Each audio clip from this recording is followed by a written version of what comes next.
Assalamualaikum warahmatullahi wabarakatuh. Pembahasan hari ini tentang mata kuliah metodologi penelitian, yaitu mengenai sistematika penulisan. Kemarin kita sudah membahas mengenai landasan teori, ya. Jadi landasan teori itu adalah merupakan kerangka berpikir ilmiah kita dalam membuat sebuah tulisan ilmiah. Ya, dalam hal ini adalah yang berhubungan dengan penelitian tugas akhir Anda. Dan juga landasan teori juga selain berfungsi sebagai landasan berpikir kita secara ilmiah, juga adalah sebagai alat untuk memecahkan masalah. Oke, kita akan membahas di sini mengenai bab 3, maaf bukan 2 ini, yaitu bab 3. Ya, di sini bab 3 yaitu mengenai pembahasan, ya. Jadi pembahasan ini pada dasarnya nanti kita mungkin 2 pertemuan, ya. Hari ini dan minggu depan kita akan membahas tentang pembahasan. Jadi inti daripada tugas akhir sebetulnya adanya di sini di pembahasan, ya. Karena apa? Karena di dalam pembahasan ini adalah di dalam pembahasan ini kita menguraikan pokok-pokok bahasan yang terdapat di pembatasan masalah. Jadi saya ulangi lagi, pembahasan adalah membahas atau menguraikan pokok-pokok bahasan yang terdapat di dalam pembatasan masalah, ya. Ya, misal saya ambil contoh, kita ambil ke halaman yang di atas, ya, yaitu halaman pendahuluan. Ya, misalkan di sini, ya, ini misalkan kita pendahuluan di sini. Contoh, ya. Kemarin kita memberikan contohnya kalau tidak salah di sini adalah dengan judul misalkan Sistem Informasi Pelayanan Pelanggan di PDAM. Misalkan judulnya ini. Nah, terus kemudian pembatasan masalahnya yaitu misalkan pengolahan data pendaftaran pelanggan baru, pengolahan data pembayaran rekening, pengolahan data keluhan pelanggan. Nanti bagaimana ini rancangan pengolahannya mengenai pengolahan data pendaftarannya, rancangan mengenai pengolahan data pembayarannya, dan rancangan mengenai data pengolahan data keluhan pelanggan itu nanti dibahas di pembahasan. Jadi saya ulangi lagi, di dalam pembatasan masalah ini nanti akan dibahas di dalam pembahasan, ya. Makanya di sini tadi saya tuliskan di sini, ya. Jadi intinya tadi saya ulangi lagi, di dalam pembahasan adalah menguraikan, ya, pokok-pokok bahasan yang terdapat di dalam pembatasan masalah atau bab pendahuluan.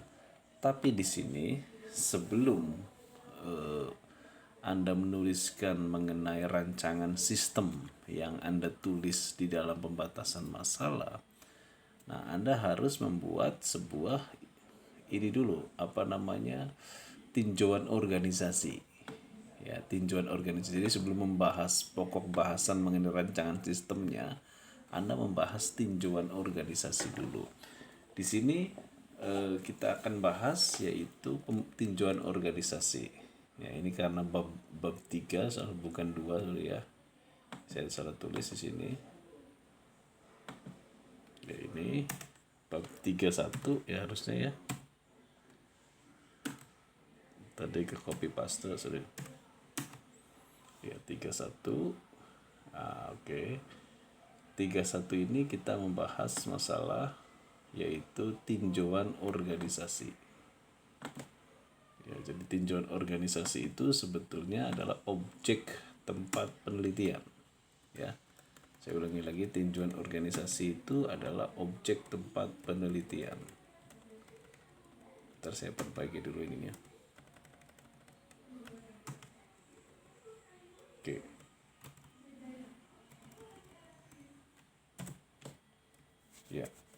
Jadi sebelum kita membahas inti daripada rancangan sistemnya sampai kepada bagaimana membuat programnya, ya, kita bahas dulu tinjauan organisasi. Tinjauan organisasi itu apa? Tinjauan organisasi itu adalah objek tempat penelitian. Jadi kita itu membahas, kalau kita lihat di halaman pertama, itu kita membahas mengenai PDAM-nya. Kalau seandainya judulnya tadi ya, ini misalnya nih, nah yang saya anukan ini, iya PDAM Indramayu. Nah PDAM Indramayu itu adalah dibahas di dalam tinjauan organisasi, ya. Jadi yang ini dibahas di tinjauan organisasi. Ya, jadi pertama kali Anda membuat bab 3, ya, itu alinea awal itu membahas mengenai tinjauan organisasi. Ya. Oke, kita balik lagi sini. Ya ini. Jadi kalau di dalam judul tadi, seandainya judul tadi kita membahas mengenai PDAM-nya. Ya, misalkan membahas tentang profil objek tempat penelitian, ya, yakni tentang, ya, 1, profil perusahaan. Jadi kalau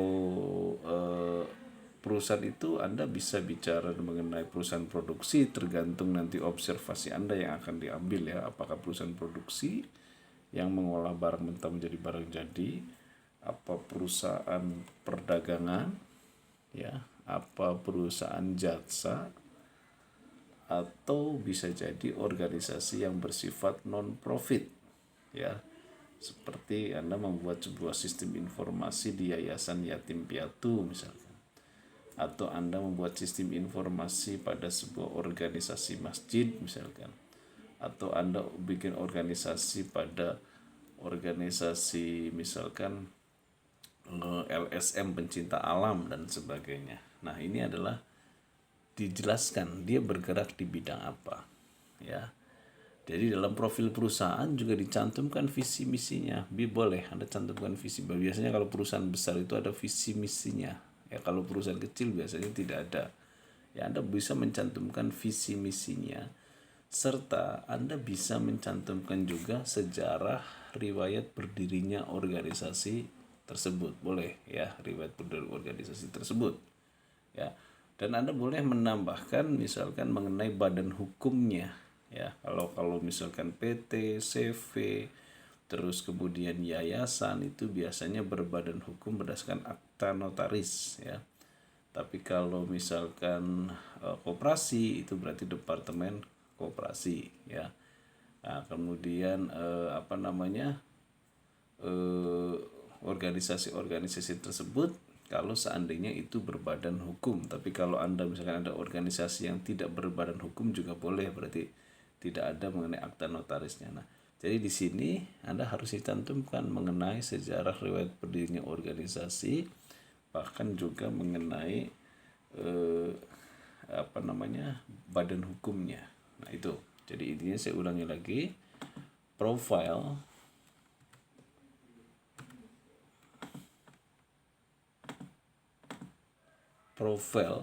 perusahaan itu pada dasarnya harus menjelaskan, 1 tadi organisasi bergerak di bidang apa, terus kemudian visi misinya apa, sejarah berdirinya bagaimana.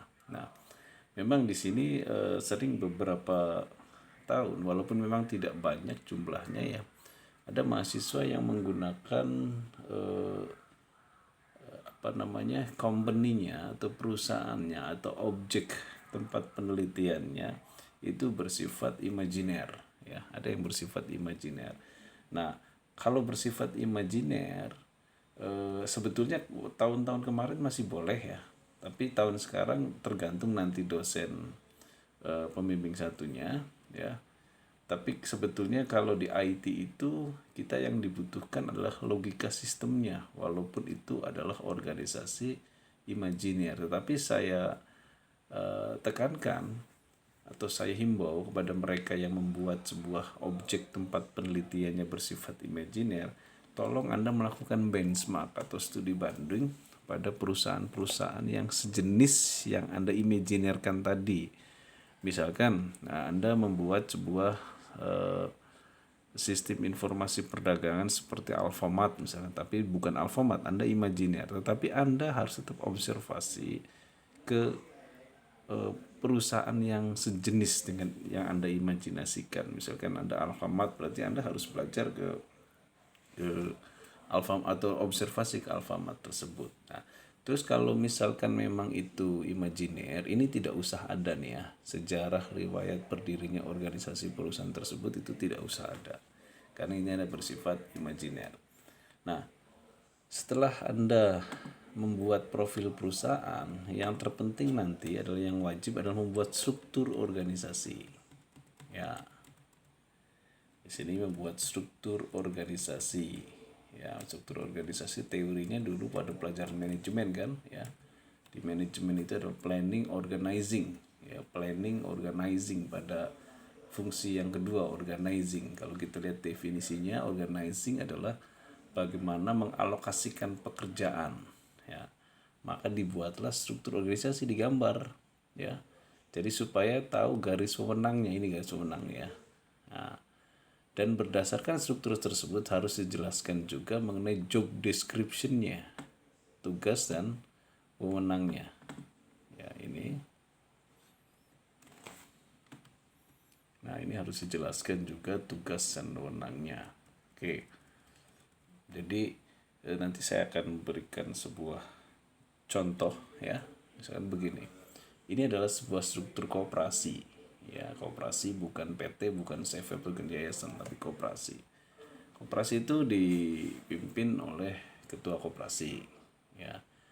Ketua ini digambar ini. Nah, gambar seperti ini Anda peroleh di mana? Anda peroleh di objek tempat penelitian Anda. Ya. Tapi ada mahasiswa yang bertanya, Pak, kalau strukturnya itu besar sekali kan gitu kan, strukturnya panjang sekali. Jadi Anda tidak usah menuliskan semuanya, tapi Anda dropping saja bagian apa. Misal begini, misalkan Anda membuat sebuah sistem informasi absensi di Pertamina misalkan, ya. Pertamina UP di Indramayu di sini, ya, UP6 di sini. Anda tuliskan dari General Manager, ya, itu terlalu panjang.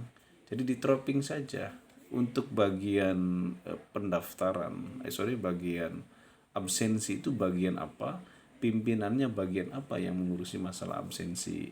Nah, yang terpenting adalah di dropping aja adalah mereka yang bekerja di IT-nya. Contoh misalkan begini, ini struktur organisasi. Kalau ini kecil ya organisasinya ya. Ketua, sekretaris, bendahara. Anda jelaskan di sini ada tugas dan wewenangnya. Ya.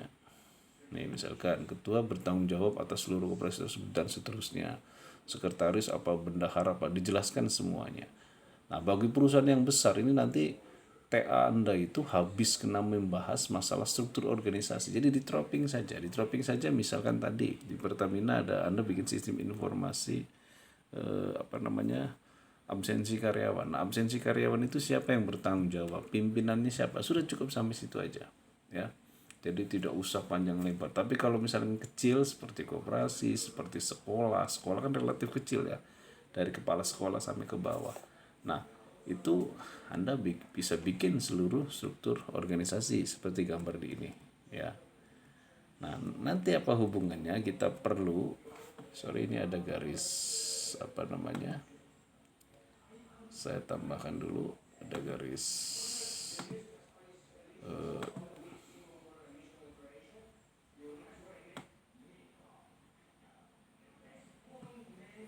ya, oke. Jadi di sini nanti ada hubungannya kenapa struktur organisasi itu dibuat, ya, wajib dibuat oleh Anda. Nanti ada hubungannya dengan flow sebuah rancangan sistem. Misal begini, dalam koperasi misalkan Anda sistem informasi tentang koperasi, ya, batasan masalahnya misalkan sistem informasi tentang pendataan anggota misal ini pengolahan data anggota. Nah, tentu yang internal sistemnya kalau dalam flow of document adalah admin IT ini, ya. Nah, nanti di dalam FOD ini ada hubungannya Admin IT itu laporannya ke siapa? Apakah ke manajer IT, apa ke manajer, apakah ketua, kan gitu. Jadi nanti ada itunya, ada apa namanya, entitas. Nah, entitas itu nanti hubungannya dengan struktur organisasi. Makanya biasanya kalau di dalam sidang itu sering ditanya ketika dibuka misalkan FOD-nya, flow of document-nya atau rancangan sistemnya itu nanti dihubungkan ke struktur organisasi. Ya, misalkan di sana ada entitas admin IT ya yang menjalankan data, yang mengolah data. Nah, tentu di entitas tersebut ada dia datanya dilaporkan ke siapa? Oh, manajer IT. Manajer IT dilaporkan ke siapa? Ke manajer. Nanti inilah hubungannya. Ya, terutama yang ini, yang internal system. Yang mengolahnya siapa? Ada hubungannya ke manajer. Makanya kalau organisasinya besar, itu lebih baik Anda tulis kecil saja. Artinya jangan terlalu rumit struktur organisasinya. Maksudnya tidak usah ditulis semua, ya. Tetapi mereka yang dekat atau berhubungan, yang penting Anda inputnya kan di admin ini, outputnya adalah untuk para manajer ini. Nah, intinya begitu. Jadi itu adalah inti daripada ketika nanti membuat bab mengenai pembahasan bab 3 ya. Jadi hari ini kita bahas dulu tinjauan organisasi. Yang penting tinjauan organisasi terdiri dari profil perusahaan ya. Di dalamnya Anda bergerak di bidang apa ya. Terus kemudian riwayat organisasinya. Nah, kemudian Anda membuat struktur organisasi. Di struktur ini ya nanti ada tugas dan tanggung jawab. Ya, oke. Mungkin sampai di sini dulu ya mata kuliah metode penelitian. Nanti kita yang agak panjang nanti pembahasannya pada 3.2 yaitu pembahasan ya, mulai dari rancangan sistem sampai ke apa namanya, sampai menjadi sebuah program ya. Oke. Sampai sini dulu mata kuliah metode penelitian. Wabillahi taufiq hidayah. Wassalamualaikum warahmatullahi wabarakatuh.